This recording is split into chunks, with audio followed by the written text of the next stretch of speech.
한나라당 비대위는 현역 지역구 의원 25%인 34명을 공천에서 배제하기로 했습니다. 삼성동 4대 그룹이 계열사 일감 몰아주기를 자제하고 중소기업에 경쟁 입찰 기회를 주기로 했습니다. 앞으로 이마트에서 현대 기아차를 살 수 있게 될 것으로 보입니다. 정부가 산지 속가 하락에도 불구하고 소매 가격이 여전히 높은 문제를 개선하기 위한 종합적인 대책을 마련했습니다. 네, 시청자 여러분 안녕하십니까. 생경제 현장의 김동석입니다. 코스피 지수가 유럽발 악재와 프로그램 매물로 16포인트가량 빠졌습니다. 코스닥도 역시 0.63%가 하락을 했는데요. 자, 오늘은 신한프라이빗 웰스 매니지먼트 압구정센터의 곽상준 부장님을 연결합니다. 안녕하십니까. 예, 안녕하십니까. 신한 PWM 압구정센터 곽상준입니다. 네, 유럽 주요 국가들의 신용등급 강등 소식이 악재로 작용을 했는데요. 또 우려했던 것만큼 낙폭이 크지 않아서 다행이다 싶습니다. 오늘 어땠습니까? 예, 말씀하신 그대로입니다. 사실은 지난 주말에 유로존의 9개국 신용등급이 하락하고 그리고 프랑스 신용등급이 하락하면서 상당히 큰 우려를 했습니다만 실질적으로 이렇게 뚜껑을 열어보니까 하락폭은 좀 견딜만 했다 이렇게 표현할 수 있겠습니다. 그럼에도 장중에는 상당폭 큰 폭의 하락을 보이면서 약 30포인트까지 하락하는 그런 흐름을 보여주었는데요. 그러나 내용들을 살펴보면 우리가 우려했던 바 외국인들의 매도에 의한 하락이 아니고 프로그램 매도에 의한 하락이었기 때문에 사실 그 지수의 하락폭의 진성이라고 하기에는 조금 어려움이 있었다 이렇게 볼 수 있겠습니다. 그러니까 어떤 시장의 본질적 흐름이라기보다도 파생 상품 시장에 의해서 유발된 시장 흐름이었다 이렇게 정리해 볼 수 있겠는데요. 오늘 외국인들은 현물은 팔지 않았습니다. 그러나 선물에서 굉장히 많은 수준의 매도를 내놓았는데요. 사실 지난주 옵션 만기일 날 많이 나올 거라고 예상했을 때는 선물 매도분이 거의 없었습니다만 오늘은 무려 8천 계약이 넘는 선물 매도로 인해서 프로그램 매도가 1,800억 정도 쏟아져 나왔고 이 부분이 시장 하락을 이끌었습니다. 아무래도 그 지난 연말에 매입을 했던 선물을 매수했다기보다도 외국인들 입장에서도 대체적으로 이 유럽발 문제가 과연 어떻게 진행될지에 대한 불안감이 있었기 때문에 거기에 대한 사전 대비 차원으로 선물을 매도한 것이다. 이런 정도로 정리해 볼 수 있겠고요. 그렇기 때문에 오늘 저녁에 있을 유럽 시장의 흐름들이 과연 어떻게 될 것인가 여부가 이번 주 한국 증시 주 초반에 굉장히 중요한 어떤 흐름을 제공할 것이다. 이렇게 판단을 하고 있습니다. 오늘도 거래소 거래대금이 4조 원에도 미치지 못하는 모습을 보여주었습니다. 그러니까 시장이 얼마나 눈치를 많이 보고 있는가 하는 점 다시 한번 보여주었고 대체적으로 투자자들의 참여도 매우 소극적인 상황이라 이렇게 볼 수 있겠습니다. 네, 자 그렇다면 이번 주의 시장 흐름은 어떻게 예상하시는지 궁금합니다. 네, 앞서 잠깐 언급드렸습니다만 유럽발 문제들이 어떻게 진행될 것인지가 대단히 중요합니다. 이번 주에 프랑스 국채 만기가 상당폭 있고요. 주말에는 스페인, 그리스, 포르투갈의 국채 만기가 기다리고 있습니다. 그리고 금일 저녁부터 소폭의 프랑스 국채 만기가 시작이 될 텐데요. 이 국채 만기가 과연 어떻게 처리될지 여부가 한국 시장뿐만 아니고 그리고 전 세계 증시에 상당히 큰 영향을 미칠 것이다 이렇게 보고 있습니다. 그래서 일단 이 부분의 진행 방향에 따라서 상황은 좀 달라질 것이다 이렇게 보지만 그나마 오늘 그 지난 주말 미국 증시, 유럽 증시 그리고 금일 한국 증시, 아시아 증시를 통해서 확인된 것은 무엇이냐면 과거 미국의 신용등급 강등 때와는 상황이 좀 많이 다르다 이렇게 볼 수 있겠습니다. 그러니까 미국 시장의 신용등급이 강등되었을 때는 전 세계적으로 굉장히 큰 충격을 받았는데요. 이번에는 이미 프랑스 신용등급 강등이나 여타 국가의 강등 소식이 상당 부분 이미 노출이 되어 있었기 때문에 충격파는 예상처럼 크지 않았고 그리고 앞으로도 추가적인 악재가 등장하지 않는다면 대체적으로 소폭 수준에서 이런 현재의 악재들을 잘 마감할 수 있지 않을까 이런 정도의 전망을 할 수 있을 것 같습니다. 네, 자 하지만 이제 유로존 이슈로 넘어가면 여전히 불확실성이 점점 더 커지고 있는 그런 양상입니다. 앞으로 어떻게 흘러갈지 또 시장에는 어떤 영향을 미칠 염려가 큰데요. 네, 그렇습니다. 이 부분이 사실은 걱정이 많이 되는 부분인데요. 사실 프랑스 국가 신용등급 하락 자체보다도 프랑스 신용등급 하락으로 인해서 유럽존의 이런 여러 가지 국채 문제들을 해결하고 하려는 그런 시도들이 손상당할까봐 그것을 가장 걱정하는데요. 왜 그러느냐? 유럽에서 유럽 재정안정기금을 조성하지 않았습니까? 거기에는 이제 독일을 중심으로 해서 독일과 프랑스가 가장 큰 지분을 가지고 있는데요. 프랑스와 이번에 오스트리아가 신용등급이 강등됨에 따라서 이 유럽 재정안정기금의 신용등급도 덩달아 하락하게 될 가능성이 매우 높아졌다라는 것이 사실 문제입니다. 이 유럽 재정안정기금을 통해서 유럽의 국채 문제들을 해결하려고 하는 시도가 장애물에 걸렸다 이렇게 볼 수가 있겠는데요.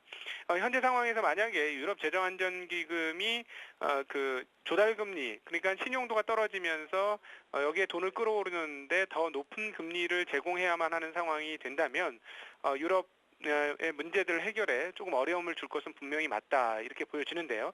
과연 여기서 유럽이 어떤 선택을 할 것이냐가 중요합니다. 그러니까 ECB 유럽중앙은행에서 돈을 추가로 푸는 유동성 확대 정책을 통해서 현재 이런 문제들을 해결할 것인지 아니면 그 ECB에서 금리를 낮춤으로써 전체 금리를 좀 평탄하게 하면서 문제를 해결할 것인지 이 부분들은 어떻게 풀어나갈지를 한번 좀 지켜볼 필요가 있겠습니다. 그리고 또 좀 재미있는 부분은 뭐냐면 프랑스 신용등급이 강등되고 9개국이 강등되었습니다만 최근 독일이 발행한 국채금리는 1% 이하까지 지금 떨어지는 상황입니다. 그러니까 한쪽은 조달금리가 계속 떨어지고 있는 상황이고 한쪽은 조달금리가 올라가는 그런 상황입니다. 그래서 이런 그 양극단이 함께 지금 유럽 시장에 공존하고 있다라는 흐름들이 굉장히 좀 희한하고도 재미있는 대목이다. 과연 여기서 어디로 시장은 방향을 틀 것인지가 이번 남은 그 한 달 동안 1월 말까지 흐름에서 대단히 중요한 흐름이다 이렇게 보고 있습니다. 네, 자 그럼 끝으로 투자 전략도 좀 짜주시기 바랍니다. 네, 일단 기존의 박스권 흐름을 허물 필요는 없다 이렇게 보여집니다. 시장 상황과 그 악재가 이미 노출되었던 부분이기 때문에 그러한데요. 그러므로 추가적인 악재가 도출되기 전까지는 일단 현재까지의 대응 여부를 지속하는 것이 유효하다 이렇게 판단을 하고 있습니다. 만약에 여기서 추가적인 악재가 더 이렇게 들어오게 된다면 문제가 되겠습니다만 그렇지 않다면 일단 기존의 박스권인 1840에서 1890을 중심으로 한 넓게 1780에서 1940 정도를 설정한 박스권 대응을 유지하는 것 괜찮을 것이다 판단을 하고 있고요. 그렇기 때문에 1840 이하에서는 매수 구간으로 판단을 하시고 1890 이상 구간에서는 매도 구간으로 설정하는 그런 흐름들 유지하셔도 아직까지는 큰 무리가 없어 보인다 이렇게 판단하고 있습니다. 네, 자 지금까지 곽상준 부장님의 도움 말씀이었습니다. 감사합니다. 감사합니다.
네, 오늘의 주요 뉴스입니다. 한나라당 비대위는 현역 지역구 의원 25%인 34명을 공천에서 배제하기로 결정했습니다.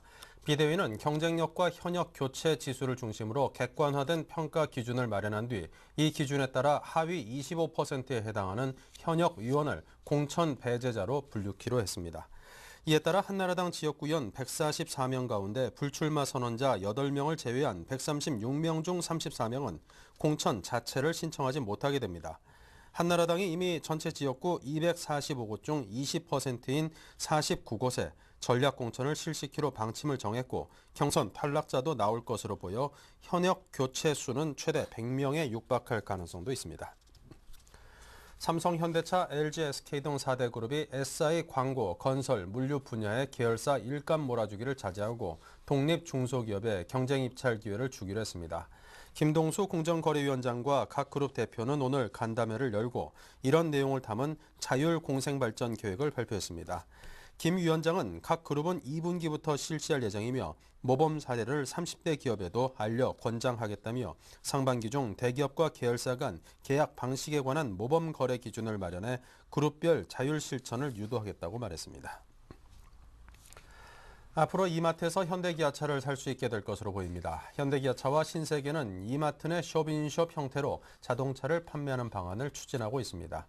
일부 수입차가 자사 브랜드를 알리기 위해 TV 홈쇼핑에서 자동차를 판 적은 있지만 자동차의 할인점 판매가 추진되기는 이번이 처음입니다. 현대기아차 그룹은 판매처를 다각화하는 장점이 있고 이마트는 업계 선두 기업의 면모를 보여줄 수 있을 것으로 보입니다. 현재 양측은 할인점의 특성을 감안한 파격적인 가격 할인과 수익성 확보 방안을 동시에 찾기 위해 실무 협의 중입니다. 정부가 산지 솥값 하락에도 불구하고 소매 가격은 여전히 높은 문제를 개선하기 위해 종합적인 대책을 마련했습니다. 농림수산식품부, 행정안전부, 그리고 공정거래위원회 등은 음식점 가격이 적정한지, 유통 과정에서 가격 왜곡이 있는지 등을 점검할 방침입니다. 특히 현재 5단계인 유통 단계를 3단계로 줄여 중간 마진을 줄이고 생산자와 소비자의 직거래 비율을 높이기로 했습니다. 또 공급 초과인 상황을 개선하기 위해 한우 암소를 2년간 20만 마리 도태시킬 방침입니다. 이르면 다음 달부터 생후 12개월 이상 36개월 미만인 서울시 저소득층 유아의 A형 간염 예방접종이 무료로 이루어집니다. 예방접종이 무료로 이루어집니다. 서울시는 올해 5억 5천만 원의 예산을 투입해 의료 취약계층 자녀 2만 5천여 명의 A형 간염 예방접종비를 지원한다고 밝혔습니다. 대상자는 12개월 이상 36개월 미만 서울시 영유아 17만 명 중 15%로 기초생활보장수급자, 세터민, 다문화 가정, 장애인 등의 자녀입니다. A형 간염 예방접종 비용은 1회당 4만 원으로 의료 취약계층의 접종률은 극히 낮은 상황입니다. 주유소에 위장 취업해 천여 명의 신용카드 정보를 수집하고 복제카드를 만들어 귀금속 1,300만 원어치를 구입한 일당이 붙잡혔습니다. 서울 성북경찰서는 오늘 주유소에서 빼낸 신용카드 정보로 복제카드를 만들어 사용한 혐의로 이모 씨 등 3명을 구속하고 최모 씨를 불구속 입건했습니다. 이들은 대구와 경기도 수원 주유소에서 중국에서 들여온 카드 복제 장비를 이용해 손님으로부터 받은 신용카드 정보를 수집하고 복제한 것으로 조사됐습니다.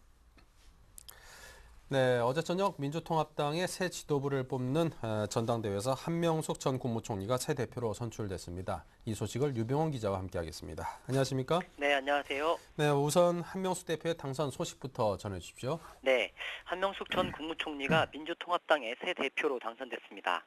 어제 저녁 경기도 고양 킨텍스에서 진행된 민주통합당 당대표 및 최고위원 선출대회에서 한 전 총리는 최종 득표율 24.5%를 기록해 9명의 후보 중 1위에 올라 민주통합당의 새로운 얼굴로 선임됐습니다.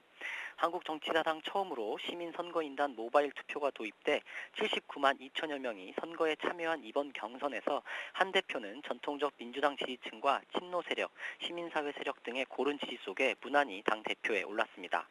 특히 가장 큰 약점으로 꼽혔던 뇌물수수 의혹과 관련해 최근 항소심에서도 무죄 판결을 받으면서 일부 동정표도 한 대표에게 몰린 것으로 보입니다. 한 대표의 선출로 올해 총 대선 양대 선거는 우리나라 선거 역사상 처음으로 여성 리더 간 맞대결로 치러지게 됐습니다.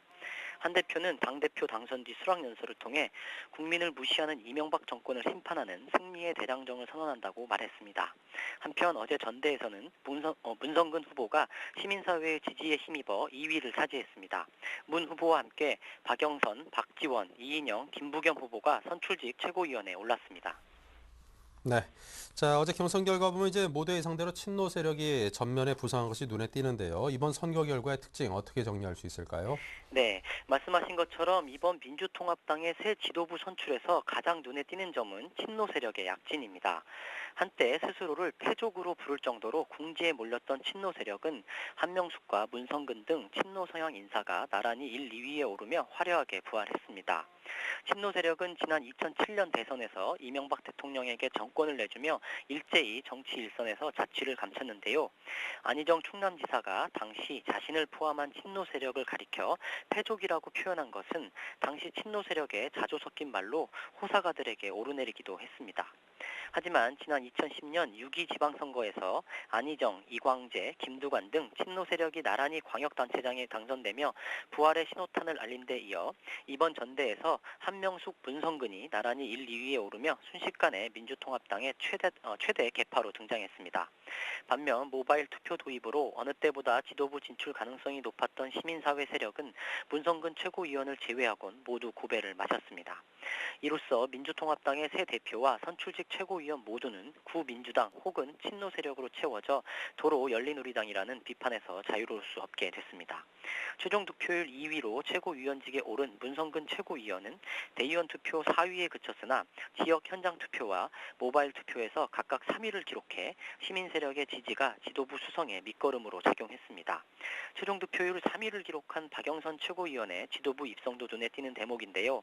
가장 늦게 지도부 경선 출마에 나선 데다가 별다른 개파가 없어 조직선거에서 약점을 갖고 있었음에도 불구하고 지난 서울시장 경선에 출마하며 얻은 대중적 인지도를 바탕으로 무난하게 최고위원직에 올랐습니다. 네. 자, 그렇다면 이제 한명수 대표는 올해 있을 총선, 대선을 이제 실질적으로 이끌어야 될 텐데요. 한 대표가 풀어야 될 숙제, 당장 어떤 것들이 있을까요? 네, 우선 이번 새 지도부 경선 과정에서 친노 세력이 부상하고 호남 세력 및 시민사회가 상대적으로 소외된 데 대해 당내 분열 가능성이 내재돼 있습니다. 분열의 씨앗은 새 지도부 구성 후 첫 최고위원회에서 발견됐는데요. 유일한 호남파인 박지원 최고위원은 오늘 오전 열린 첫 최고위원회의에서 저는 김대중 대통령의 노선과 이념이 계승돼야 한다는 차원에서 정치를 하고 있고 이명박 정부와 한나라당을 비판하는데도 이 기준을 가지고 적용했다며 민주통합당도 예외가 돼선 안 된다고 말했습니다. 한 대표 등 다른 지도부가 많은 시간을 할애해 취임 일성을 밝힌 것과는 달리 박 최고위원은 이 말을 끝으로 입을 닫았는데요. 이를 두고 호남이 배제된 이번 선거 결과에 대한 불만을 에둘러 표현한 것이란 얘기가 나오고 있습니다. 이와 함께 문성근 최고위원을 제외하곤 시민사회 세력이 기성정당의 벽에 가로막혀 지도부 입성에 실패한 부분도 당내 융합을 저해할 수 있는 요소로 꼽힙니다. 당 밖으로 눈을 돌려보면 4.11 총선을 앞두고 통합진보당과의 조율 문제가 만만치 않은 과제인데요. 오늘 오전 통합진보당은 독일식 정당 명부 비례대표제의 도입, 정당 지지율에 따른 공천 지역수 배분 등을 골자로 하는 4.11 총선 대비 야권 연대 방안을 민주통합당에 공식 제안했습니다.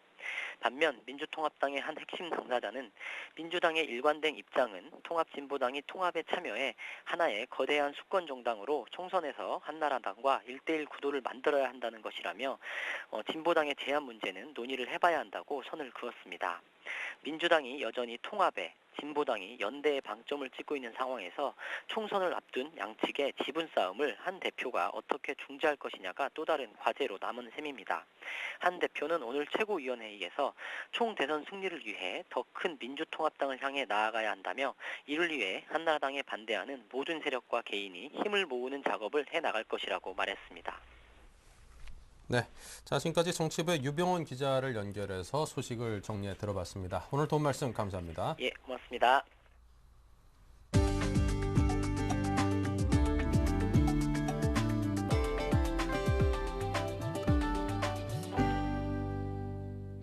현대차그룹은 설을 맞아 2천여 개 협력사에 1조 1,800억 원의 납품 대금을 조기 지급하기로 했습니다.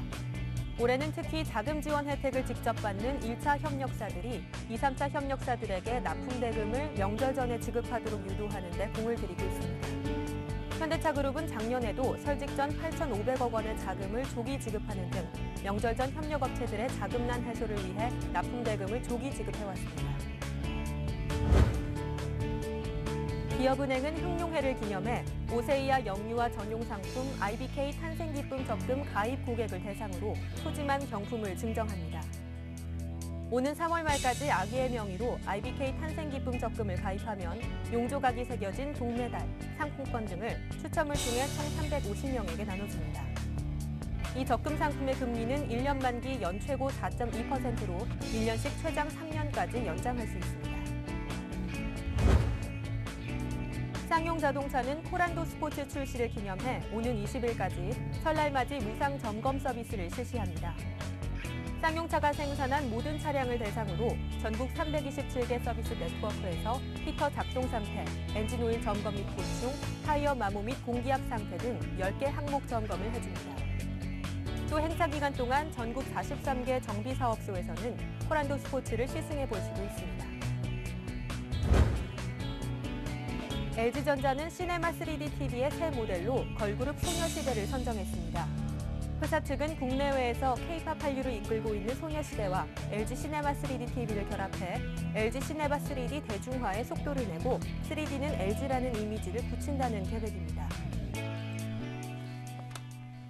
네, 이상으로 월요일 생경제 현장을 마칩니다. 감사합니다.